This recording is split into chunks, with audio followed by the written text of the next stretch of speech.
Friends, आज हम class 10th में मैथ्स में चैप्टर ट्राइंगल से कुछ क्वेश्चन सॉल्व करेंगे। एक पैसेज क्वेश्चन है। तो पैसेज कहता है satellite KA-12 and SAL-1 have spotted an UFO। दो सैटेलाइट थी KA-12 एंड SAL-1, उन्होंने एक UFO को स्पॉट करा। Scientist want to determine the distance from KA so they can later determine its size. Scientist को UFO का distance निकालना है सैटेलाइट KA से, जिसके बाद में वो उस UFO का साइज वगैरह कैलकुलेट कर सके। तो basically scientist want to determine the distance from KA and UFO। KA और UFO का डिस्टेंस साइंटिस्ट को निकालना है। The distance between satellite is 900 kilometre. KA-12 और SAL-1 के दोनों सैटेलाइट्स के बीच का डिस्टेंस हमें गिवन है 900 kilometre. From KA-12's perspective, the angle between the UFO and SAL is 45 degree. From SAL-1's perspective, the angle between the UFO and KA-12 is 60 degree. हम इस passage को ब्रेक करते हुए इंफॉर्मेशंस को नोट करेंगे। तो सबसे पहले फर्स्ट लाइन का मतलब हमें पता लग चुका है कि तीन चीज़ें हैं स्पेस के अंदर, दो सैटेलाइट SAL और KA-12 और एक अनआइडेंटिफाइड फ्लाइंग ऑब्जेक्ट UFO। और साइंटिस्ट को बेसिकली KA-12 और UFO के बीच का डिस्टेंस निकालना है, जिससे वो UFO का साइज कैलकुलेट कर सके। हमें पता है distance between KA-12 and SAL-1 is 900 kilometre. तो बेसिकली उन तीनों की हेल्प से एक ट्राइंगल बन जाएगा, KA-12, SA-12 और SAL-1 और KA-12 का। तो उन दोनों के बीच का डिस्टेंस हमें गिवन है 900 किलोमीटर, मतलब ट्राइंगल की ये साइड हमें गिवन है 900 किलोमीटर। अब अगली लाइन है from KA-12 perspective the angle between UFO and SAL-1 is 45 degree. मतलब KA-L1 पे से कोई खड़ा होकर देखेगा तो उसे लगेगा कि UFO और SAL-1 के बीच का एंगल कितना है, मतलब ये वाला एंगल, मतलब ये वाला एंगल जो है वो 45 डिग्री है। यानी कि ये एंगल विल बी 45 डिग्री। मतलब यहाँ पे कोई खड़ा होकर देखेगा तो उसे लगेगा कि अच्छा UFO तो ये रहा, UFO के मतलब इधर से खड़े होके UFO के लिए कोई लाइन बनाएगा तो वो ये वाली लाइन बनाएगा। ऐसे ही KA-12 पे खड़े होकर कोई SAL-1 कहाँ पे है तो उसके लिए वो ये पोजीशन लाइन बनाएगा। अच्छा, तो और अब ये बोल रहे हैं उन दोनों के बीच का एंगल 45 डिग्री है, मतलब ये लाइन और ये लाइन के बीच का एंगल, ये वाला एंगल 45 डिग्री है, राइट। अब ऐसे ही from SAL-1's perspective the angle between UFO and KA-12 is 60 degree. अब कोई SAL-1 पे खड़ा है तो उसे लगेगा अच्छा UFO ये रहा, तो उसका पोजीशन के लिए ये लाइन बनाएगा वो। उसे लगेगा KA-12 वहाँ पे है तो वो KA-12 के लिए पोजीशन के लिए ये लाइन बनाएगा। तो अब इन दोनों के बीच का angle between UFO and KA-12 ये 60 डिग्री, यानी कि ये एंगल 60 डिग्री है, ये वाला एंगल है 60 डिग्री। तो जो भी हमें इस पैसेज में गिवन था हमने उसे एक ट्राइंगल के अंदर स्टोर कर लिया है। अब फर्स्ट क्वेश्चन करते हैं। If an alien is sitting in a UFO, what is the angle between KA-12 and SAL-1 from his perspective.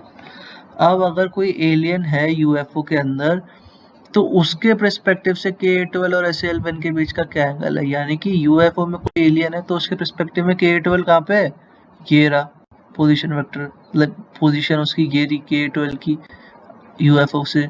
ऐसे वो यहाँ पे है एलियन, उसे लगेगा SAL-1 कहाँ पे है, उसकी पोजीशन ये रही। तो इन दोनों के बीच का एंगल हमें निकालना है फ्रॉम इस perspective, angle between KA-12 and SAL-1, मतलब मुझे ये एंगल निकालना है।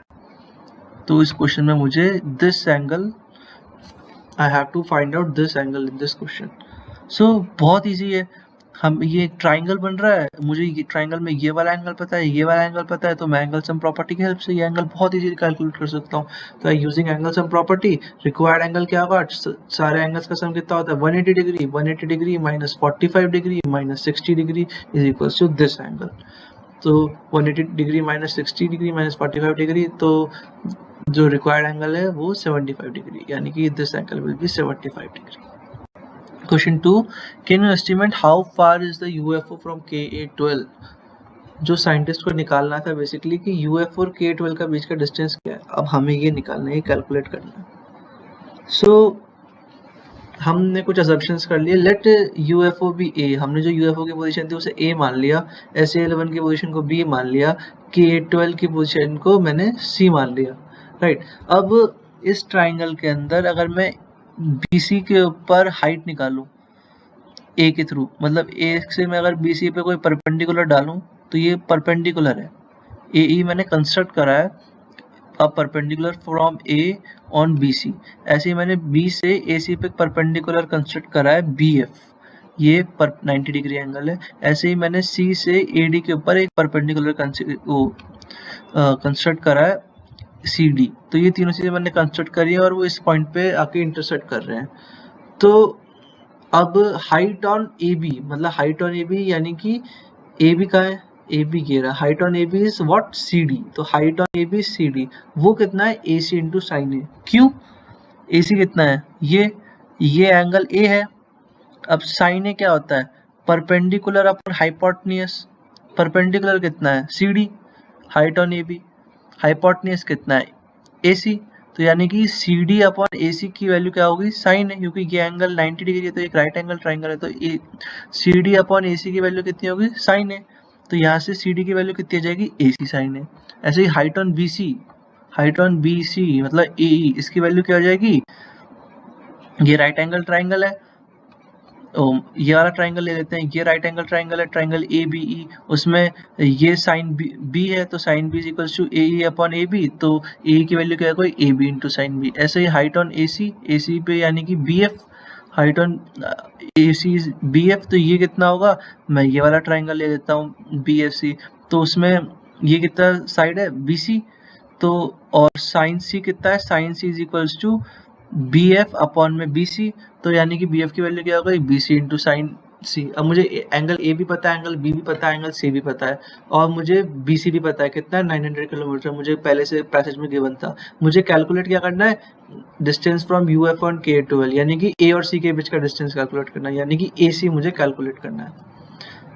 तो सिंस मुझे एंगल्स पता थे तो मैंने एंगल्स की वैल्यू रख दी, A C into sine 75, A B into sine 60, B C into sine 45। अब एरिया ऑफ ट्राइंगल कितना होता है, ये क्वेश्चन का ट्रिकी पार्ट है। मतलब ये हमने थिंकिंग से पहले, मतलब हमने सोचा कि ए सी निकालने के लिए हम क्या करेंगे कि area of triangle half into base into height होता है, और मैं कोई सा भी बेस और कोई सा भी हाइट ले सकता हूँ, चाहे मैं बेस ए बी लूँ, हाइट सी डी लूँ, चाहे मैं बेस बी सी लूँ, हाइट ए ई लूँ, चाहे मैं बेस ए सी लूँ, हाइट बी एफ लूँ, और मैं इस फॉर्मूला में रखूँ, मेरा आंसर सेम आना चाहिए।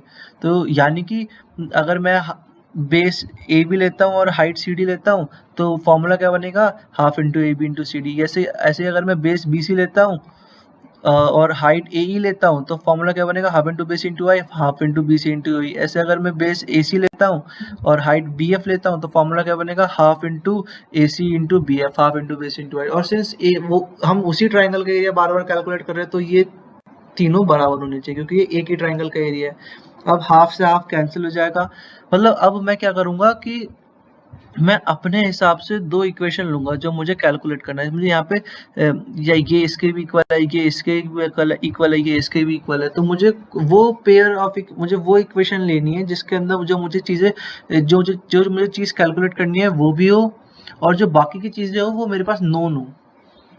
तो अब मैंने ये वाला इक्वेशन लिया, क्यों, मुझे ए बी क्या बोलते हैं, ए बी नहीं पता, लेकिन और सी डी मुझे, और सी डी कितना है, अगर मैं पिछले इक्वेशन में जाके देखूं सी डी मेरे पास कितना है, ए सी इंटू साइन 75। ए सी मुझे निकालना है तो ए सी उसके अंदर है जो मुझे निकालना है, और साइन 75 की वैल्यू मुझे पता है। ऐसे ही अब मैं देखूं बी सी, बी सी मुझे पता है कितना है, 900 किलोमीटर। ए बी मुझे अभी नहीं पता, सी डी के अंदर मुझे ए सी मिल चुका है और साइन 75 की वैल्यू पता है। तो अब मुझे कहीं ना कहीं ए बी की वैल्यू, ए बी को मुझे कहीं से काटना है। तो फिर मैंने इस वजह से ऐसा पेयर चूज करा इसके साथ जिसके अंदर ए बी आ रहा हो, जिससे मैं ए बी को और दोनों साइड से इक्वेशन की ए बी को कैंसिल कर सकूं। तो मैं देखता हूं कि ए बी किस में आता है, ए बी आ रहा है ए ई के अंदर, A is equal to A B sine B is equal to A B sine 60। तो यानी इस वजह से, और ए ई कौन सी पेयर में आ रहा है, ए ई इसी पेयर में आ रहा है, तो इस वजह से मैंने ये वाला पेयर चूज करा।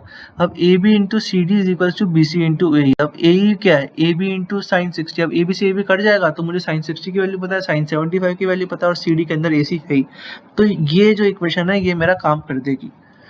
ए B into A C into sine 75, C D की वैल्यू रख दी, B C into A B into sine 60। मुझे बी सी पता है, ए बी से ए बी कैंसिल, ए सी की वैल्यू मुझे निकालनी है, साइन 75 की वैल्यू मुझे पता है, साइन 60 की वैल्यू पता है, तो बस मेरा काम बन गया। अब AC की वैल्यू क्या आ गई, BC into sine 60 by sine 75। BC is 900 kilometre, sine 60 we all know is √3/2, and sin 75 we also know, we can find it from the sine table की साइन 75 की वैल्यू कितनी होती है। तो यहाँ से बस मुझे वैल्यूज को रखना है, तो AC की वैल्यू अप्रोक्सीमेटली आ जाएगी 806.92 किलोमीटर। तो यहाँ से मुझे AC की वैल्यू मिल गई, मुझे UFO और K12 के बीच का डिस्टेंस मिल गया 806.92 किलोमीटर्स। अब लास्ट क्वेश्चन करते हैं इस पैसेज का।